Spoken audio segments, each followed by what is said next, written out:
Salut à tous et bienvenue sur notre chaîne YouTube Les Rendez-vous Africains.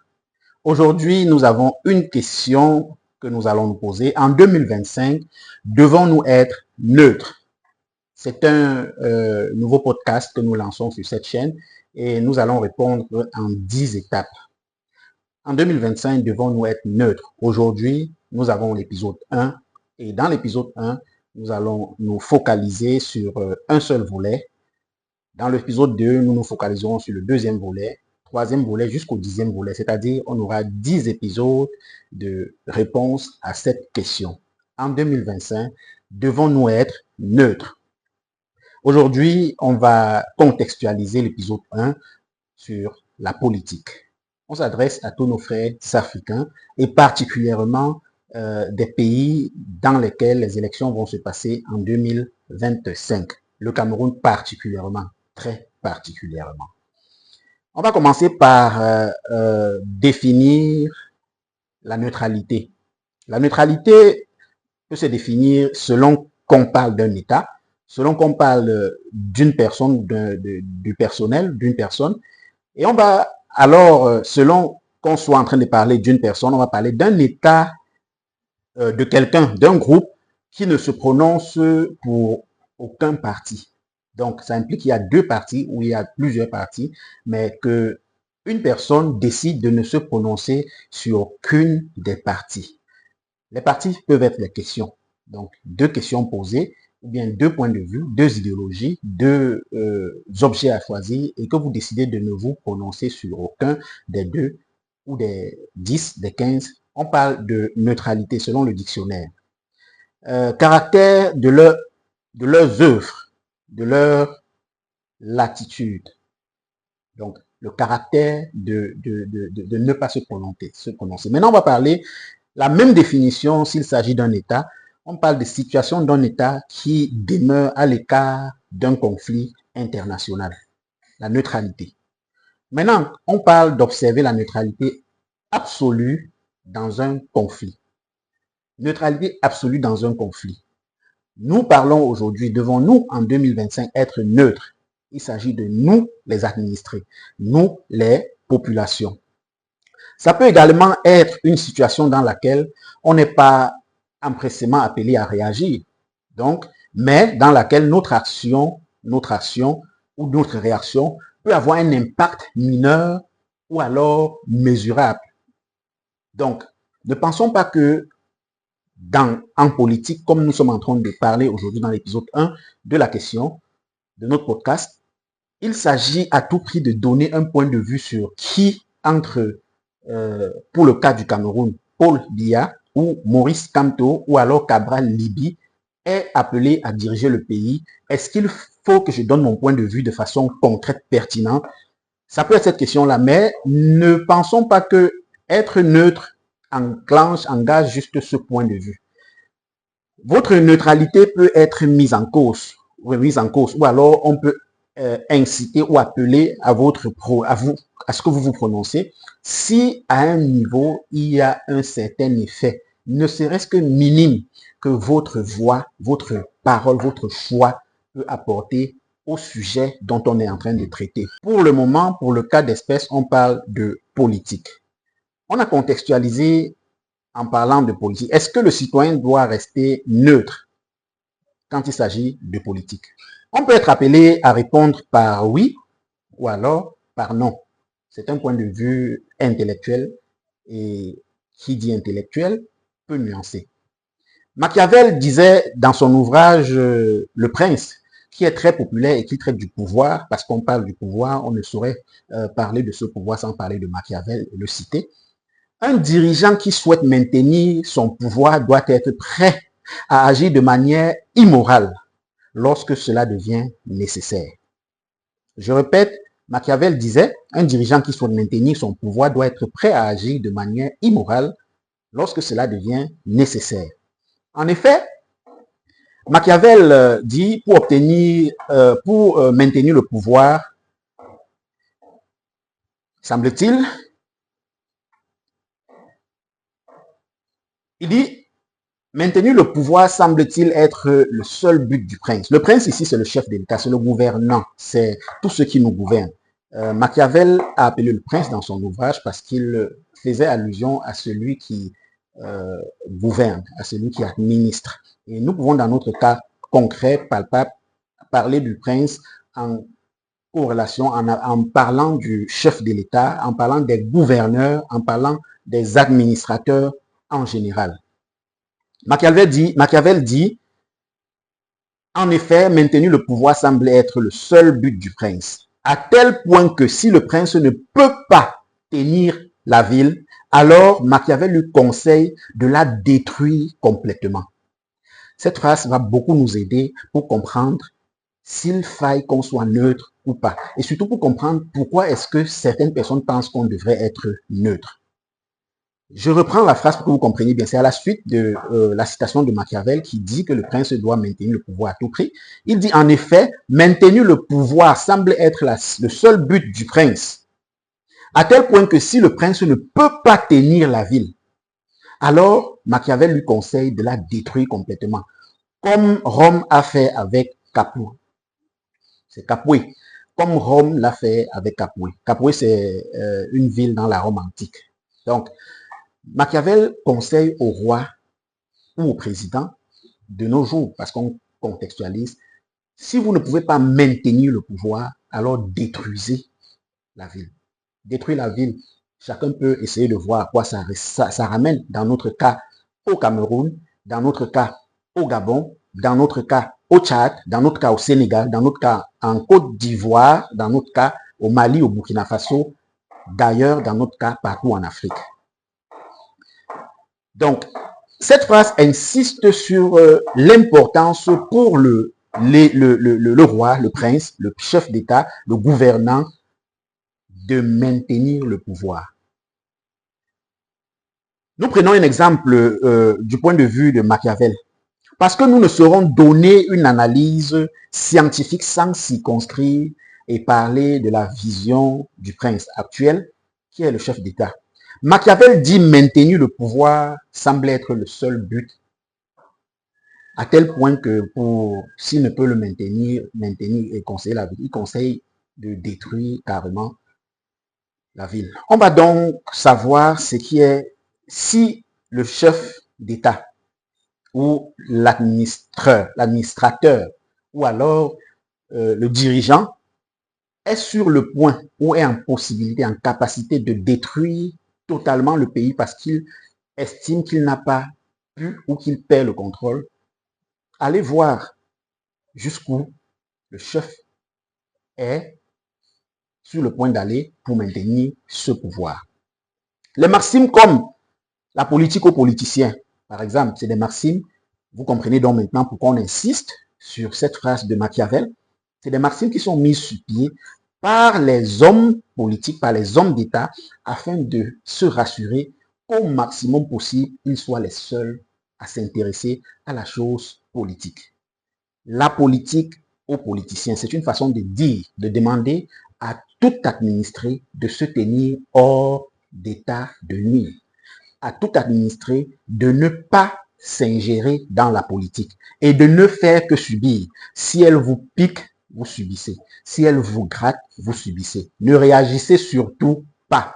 Ça, c'est des maximes mises sur pied par les valets, les personnes qui d'ailleurs, en tout cas, facilitent la maintenance ou bien la confiscation du pouvoir par le prince actuel. Parce que quand il s'agit de maintenir, confisquer le pouvoir après la période impartie, on parle de péjoratif. Mais s'il s'agit de maintenir le pouvoir pendant la période, parce que le prince ou le chef d'État ou le gouvernant est appelé à maintenir en permanence le pouvoir, puisqu'à tout moment, il peut sauter par des moyens légaux ou par des coups d'État. Donc, c'est pour ça qu'on signale que maintenir le pouvoir par tous les moyens n'est pas toujours mauvais, parce qu'il faut aussi que le prince protège son poste pendant le mandat en cours. Donc, vous avez donc les valets, les personnes qui entourent le prince, dans notre cas qui est le chef de l'État de notre pays, ou bien de notre circonscription, le gouverneur, sont prêts à donner des maximes comme ça, sont prêts à véhiculer ce genre de messages sur les plateaux télévisés, sur les émissions et partout dans la ville, afin que tout administré pense qu'il n'a rien à dire sur la façon dont il est administré. Devons-nous être neutres? Déjà, est-ce que nous le pouvons? Est-ce que nous pouvons rester neutres quand on vous oblige à vous rendre à un point, quand on vous oblige à rentrer à la maison à 22 heures au lieu de minuit, ou alors au lieu de vaquer à vos occupations en toute liberté comme la constitution de votre pays le dit, mais à un moment on vous dit rentrer à la maison à 2 heures. Est-ce que vous pouvez être neutre? Même si vous exécutez et que vous rentrez, quand même, vous agissez de telle sorte que cette loi puisse être confortable. Imaginez-vous que vous décidez, vous seul, dans la ville, de ne pas respecter. Vous bouleversez, vous touchez, vous provoquez une réaction de l'administration qui peut être contrôlée et s'arrêter à un niveau, ou alors qui peut ne pas être contrôlée, mais continuer d'aller de façon très profonde. Donc, est-ce qu'on peut être neutre? Je pense sur ce point que non. Parce que même si vous respectez les décisions du prince, de l'administrateur, vous êtes en train de choisir un camp. J'espère que je me fais comprendre sur ce point. Même si vous respectez les décisions, les directives de l'administrateur, vous êtes en train de choisir un camp. Donc, ne dites jamais que vous êtes neutre. Je ne fais pas de la politique. Je ne m'initie pas dans la politique. Le simple fait d'aller comme les politiciens de votre circonscription le recommandent fait déjà de vous un politicien. Vous adoptez les consignes de ces politiciens et vous êtes des administrés, vous avez fait un choix. Celui qui décide également de ne pas suivre, lui aussi a fait un choix. Donc la question, pouvons-nous être neutres? Je pense également que non. Qu'on le veuille ou pas, on est appelé à choisir. Pour cela, l'Église dit de remettre à César ce qui est à César et à Dieu ce qui est à Dieu. Je voudrais qu'on s'attarde un peu sur le « et ».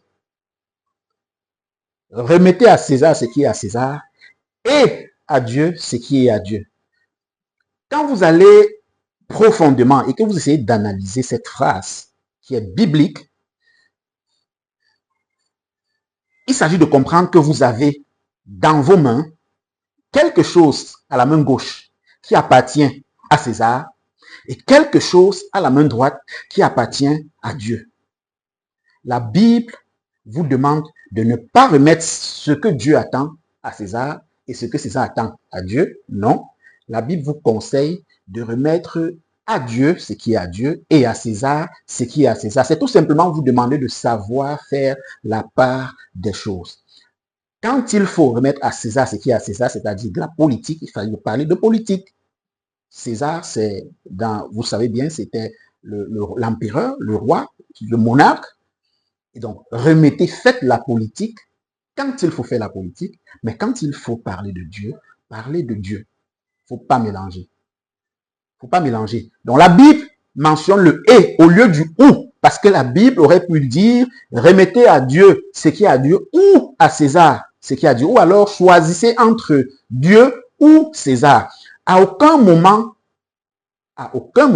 la Bible, qui est un livre sacré pour les chrétiens, n'a dissocié César de Dieu. D'ailleurs, César était un administrateur reconnu par la Bible. C'est un administrateur. À un moment, il a eu du sort. Il a scellé le sort de beaucoup de personnes, des prêtres, des grands prêtres. César décidait de tout et tout ce que César décidait était suivi ou rejeté. À la question, donc, est-ce que nous devons rester neutres en 2025 pour les pays dans lesquels les élections se trouvent, puisqu'aujourd'hui, nous parlons pour ce premier épisode du volet politique de la question. Sachez que si vous ne faites pas la politique va vous faire. C'est une maxime basique et très cartésane excusez l'expression, dont nous utilisons beaucoup dans nos cours et récréations. Si tu ne fais pas la politique va te faire. C'est tout simplement une façon de dire que tu es obligé de choisir. Tu es obligé de donner ton point de vue. Tu es obligé d'impacter à ton niveau. Je dis bien d'impacter à ton niveau. Tout ce dont tu es appelé à faire, tu dois le faire. Sinon, quelqu'un d'autre le fera à ta place. Pour dire que en politique, la nature a horreur du vide. Ou alors, la politique a horreur du vide. La politique de la chaise vide, du siège vide, tout ça là, ça ne se fait pas. Vous laissez votre siège vide, quelqu'un d'autre va le prendre. S'il y a 30 millions de Camerounais, parmi lesquels 12 millions en âge de voter, si vous décidez de ne pas voter, vous éliminez une possibilité sur les 12 millions. Mais sachez que vous votez ou pas, la réponse sera soit le oui, soit le non si c'est un référendum, soit le candidat A, soit le candidat B si c'est question d'élection présidentielle ou législative ou municipale. Et dans l'un ou l'autre des cas, vous allez être obligé d'accepter ce que dira ce candidat A ou B. S'il décide qu'à partir de son élection, il n'y aura plus d'école au Cameroun, ou au Tchad, ou en Centrafrique, ou au Gabon, ou au Bénin, ou en Côte d'Ivoire, vous allez subir cette décision. Donald Trump est arrivé au pouvoir après 4 ans sans pouvoir. Il a décidé de refaire tout ce que l'administration Biden avait fait en 4 ans. Décret sur décret, orientation sur orientation. Il a défait en quelques minutes ce que Biden a fait en 4 ans.